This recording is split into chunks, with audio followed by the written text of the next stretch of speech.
Okay, those are some of the buzzing stocks in news, and of course, Thermax as well is going to be in focus. Guys, thanks much for highlighting all the stocks which are going to be in focus today. Remember, Thermax has acquired a 33% stake in alternate energy company First Energy. So let's bring on board Mr. M.S.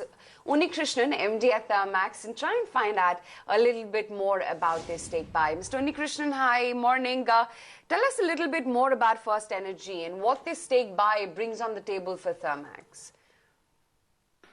Well, First Energy was started by British Petroleum in India some time back, and their intention was to be creating an alternative energy portfolio, that is a gasifier for the kitchens and replacing LPG with solid fuel or maybe wood as a fuel.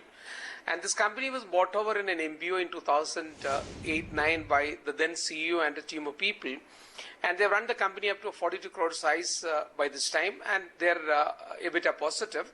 So Thermax is acquired into 33% of the equity of the company with a definitive agreement to buy up to 76% of the equities of the company in the next 4-year period based on certain milestone achievements.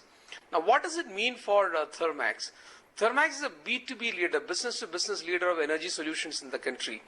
And we are one of the finest in terms of technology capabilities related to combustion engineering and heat transfer. Now, this is currently used by the industry, but possibly the commercial space in India and the B2C, business-to-consumer space is bereft of technology support for that. So Thermax's acquisition is to ensure that apart from being in the capex model of the business that we are currently in, we would also like to be creating an opex model, that is a revenue model for the company. So that is the purpose of Thermax buying into this.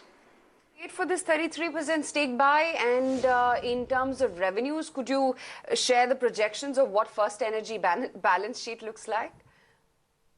I mentioned to you 42 crores was their income in the last year. It's EBITDA positive. That much only I can reveal on the numbers right now. However, they've got 3,000 customer base of restaurants, hotels, and main kitchens like Sodexo equivalent. I mean, it's a commune kitchens equivalent of that.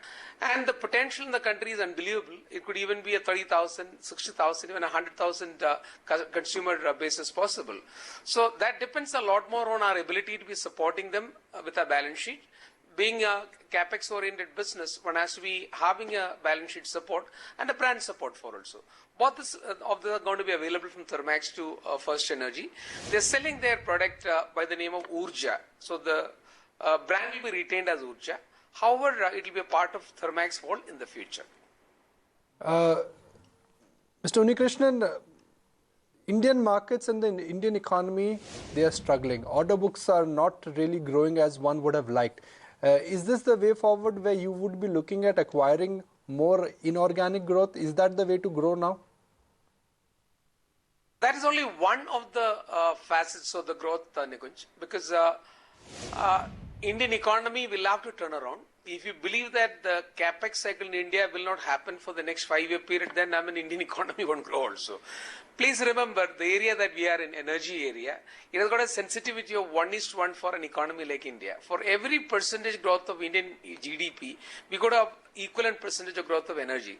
If you have to believe that Indian economy is going to be growing at a rate of maybe an 8% on an average for the next maybe 6 to 7 year period, that's a medium period, the energy requirement of the country will also grow by the same percentage, and equipments related to energy solutions will have to also grow at the minimum rate of that. The minimum rate could even be better.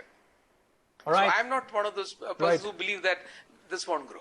Yeah. Okay, Mr. Unnikrishnan, thank you so much. I'm sure you have a very busy morning, but thanks so much for joining in and giving us that quick perspective on this purchase. That's M.S. Unnikrishnan. It was nice of him to join us this early in the morning, telling us about this First Energy stake buy, 45 crores. It's a very small thing, but maybe a string of pearls kind of a strategy that they're pursuing. Well, let's talk about the markets and some pearls.